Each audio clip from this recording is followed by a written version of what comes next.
Sexuality Part 2. In this video, we'll take a brief look at women's sexuality and methods of birth control.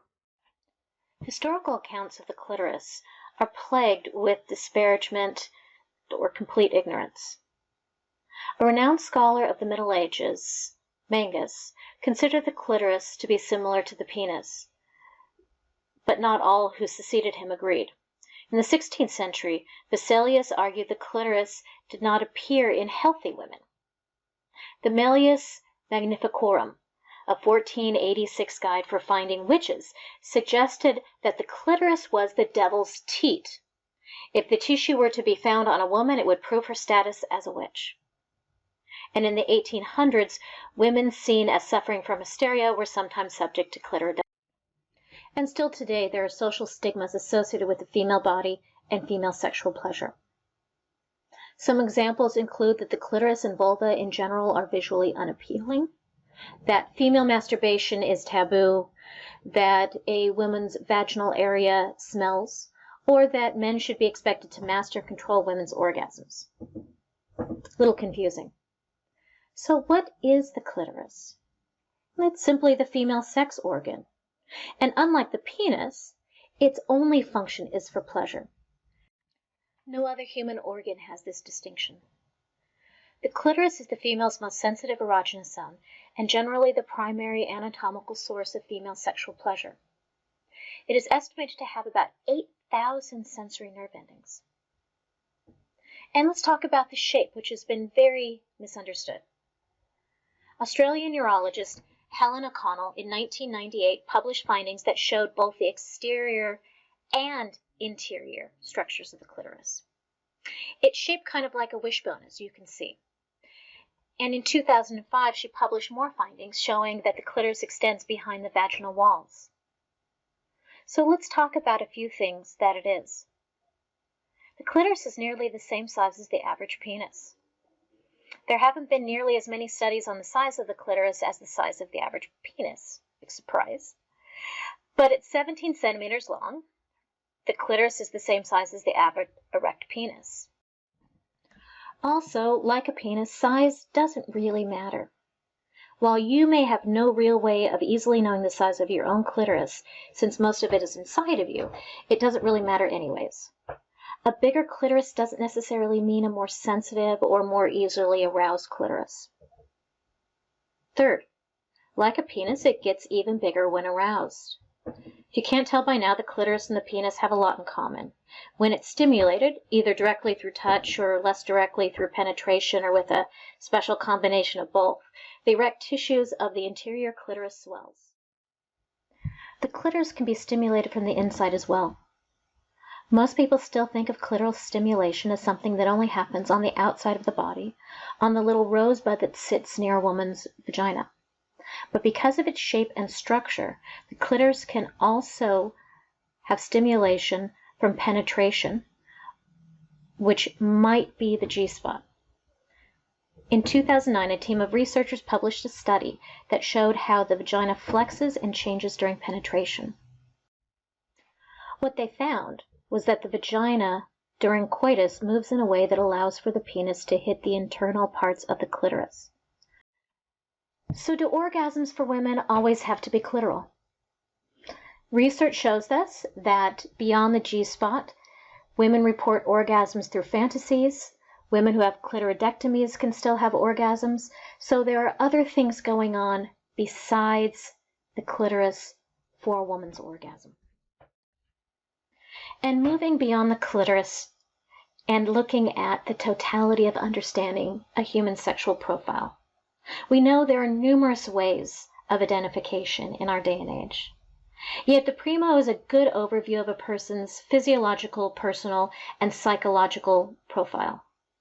To better understand and learn about primo, take a moment to identify yourself as I run through this primer with you. What is your primo? First, P, your gender role patterns. Do you act masculine or feminine or androgynous? What is your reproduction?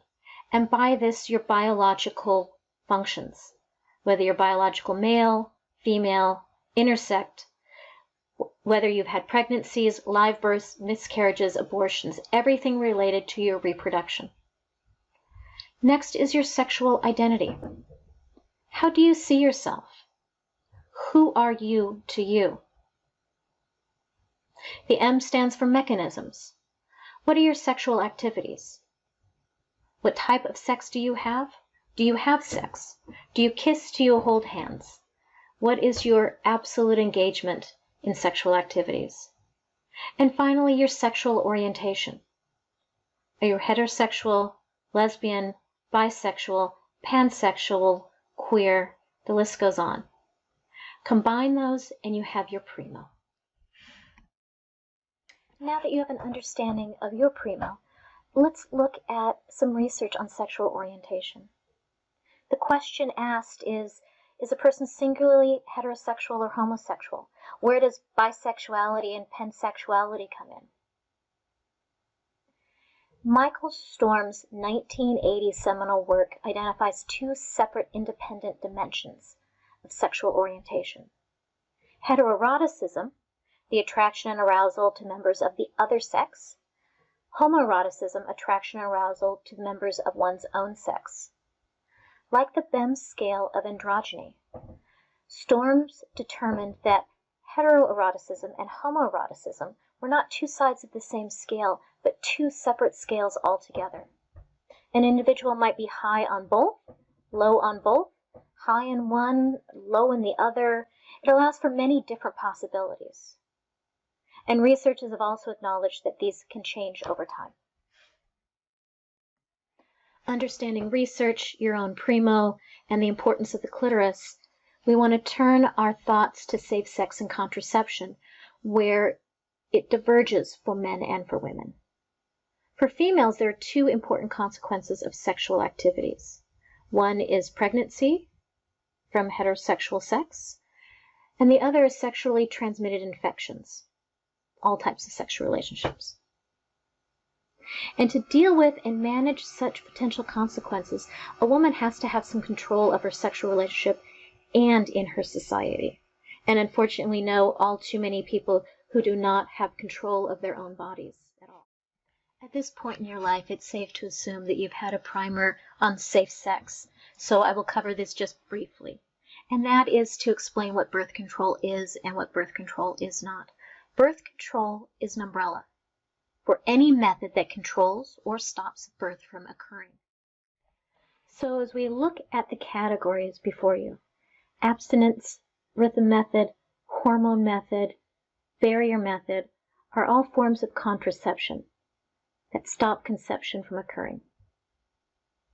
IUDs, sterilization, abortions stop birth from occurring. So let's look at birth control. Between 1994 and today, contraceptive use in the world overall grew by 8.3%. Every continent saw an increase in birth control use, save for two, North America and Oceania. Oceania, Australia, New Zealand, etc. Africa saw the most dramatic surge, from a 21.4% usage rate in 1994 to a 33.4% rate now, which is a 56% increase. However, despite this increase, Africa has by far the lowest percentage of women using birth control. Although limited access and costs are barriers, the main reason behind limited contraceptive use in sub-Saharan Africa are oppositions to using birth control, concerns about contraceptive effects on health, and controlling women's bodies. A 2015 study found that some areas of Africa experience a high prevalence of myths regarding family planning, such as contraceptives can harm your womb. The study authors concluded that educational programs and discussions to help dispel misconceptions could assist increasing birth control prevalences. Also, laws and regulations could be of help. In South America, birth control prevalence increased by 14.6%, and Asia saw over 10.5% increase. 3 continents experienced minimal change in contraceptive use rates. In Europe, usage rates increased by 0.3%, North America the same, and Oceania less than 1%. North America still has the highest prevalence of any country at nearly 75%. So what do women use?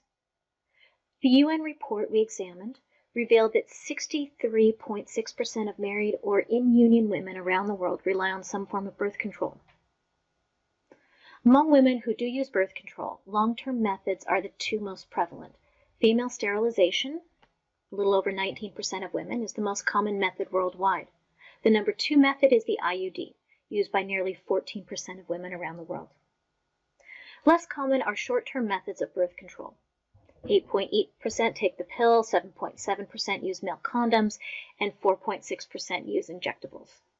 The two least reliable methods, withdrawal and rhythm method, are employed by 3 and 2.5% respectively.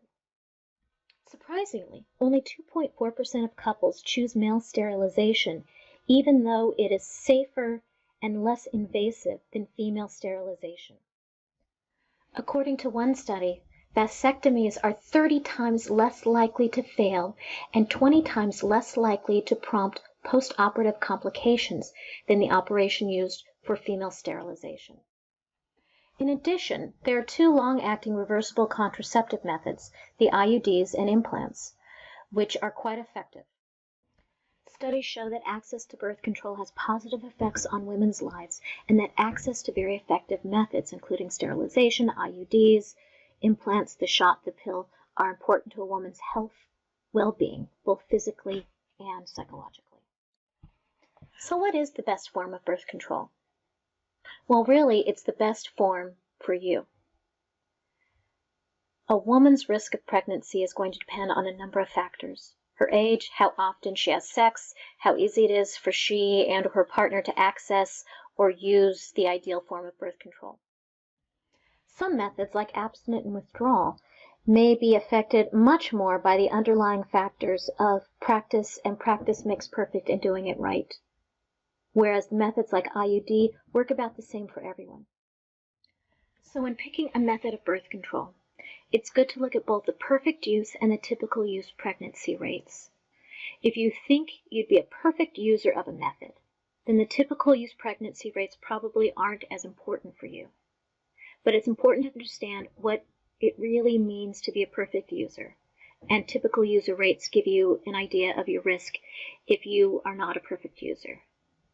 So the answer to the question is, the best form of birth control, and the only correct answer, is the one that you use consistently and correctly. That means all the time, because even abstinence fails if it's not done correctly.